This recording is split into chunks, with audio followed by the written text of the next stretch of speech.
Eu estou aqui com o irmão Braga, queria saber dele sobre, na luz da Bíblia, o que fala a respeito de pessoa soberba e pessoa humilde, né? Eu gosto dessa palavra humilde, né? Que eu me acho um pouco assim, né? Então eu queria que ele falasse a respeito dessas coisas. Irmão, me diga aí a respeito na luz da Bíblia, que você entende um pouco, o que você acha da pessoa humilde? Jesus era humilde, não?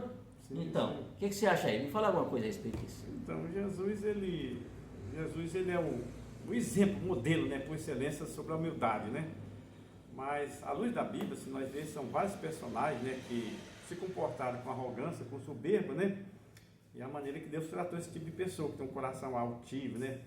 E tanto que nós encontramos na Bíblia que a Bíblia diz que Deus, ele dá graça aos humildes, né? E abate, né?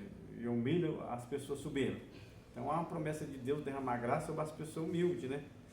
Então, a Bíblia diz que Deus conhece de longe, lá no Salmo 138, os homens que são arrogantes.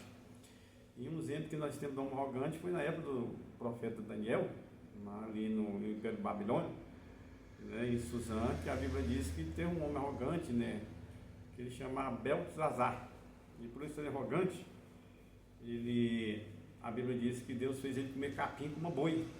Cresceu as unhas, né? E depois que Deus deu a lição e chegou a cara dele no chão, né? Ele aprendeu o que é humildade. E ele teve uma exclamação tremenda, né? Que é muito conhecida e percorreu por todo o século, né? Por toda a história, né? Dizendo que não há outro altíssimo que possa ser louvado, exaltado, a não ser o Deus do céu. Mas são tantos personagens, né? Que foram arrogantes, né? Tantos reis que passaram por essa terra. E também temos muitos personagens bíblicos que Deus ama a humildade, as coisas simples, né? A simplicidade.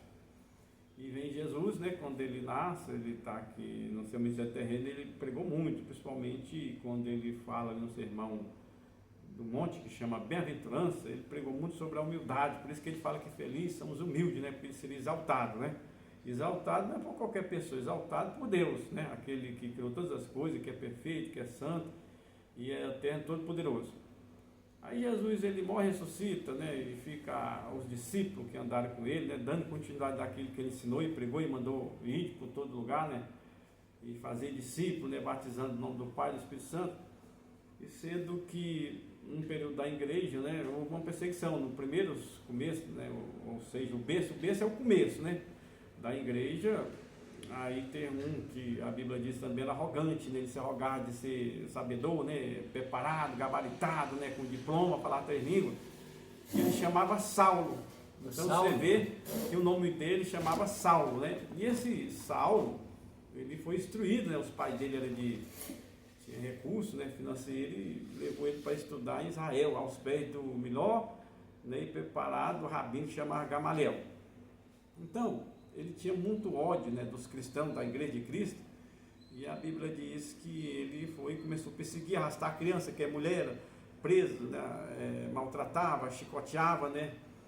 Então, sendo que ele colocou em mente de pegar uma autorização, né, do governador da província da época de Jesus, que é o Herodes, né? Então ele, para ir até Damasco, né, e chegar lá com essa carta, pedir autorização às autoridades do local em Damasco, onde ele nasceu, porque ele morava em Israel, mas ele era de origem, né, de Damasco, que hoje seria a Síria. Aí Paulo pede essa autorização por carta, né, junto com um grupo de homens, né, soldados, ele foi a Damasco. Só que no caminho, a Bíblia diz que ele, com esse intento, né, de arrastar, maltratar e matar com ódio, né, dessa nova doutrina do grupo dos nazarenos, porque Jesus é chamado Jesus de Nazaré, por ser humilde. Aí Paulo, ele no caminho, no cavalo, ele viu um grande clarão do céu, né, como um sol muito forte, e ele ficou cego, né, pelo aquele clarão. E aí por isso que vem aquela expressão que as pessoas falam, aquele camarada caiu do cavalo, mas a Bíblia diz que Paulo não caiu do cavalo. Ele viu aquela voz e falou assim: Saulo, Saulo, por que tu me persegue? Ele nunca tinha tido a oportunidade de conhecer, né, Jesus. Ele tem o primeiro encontro com o Senhor Jesus, depois de ressuscitar, e ele fala: quem é, Senhor?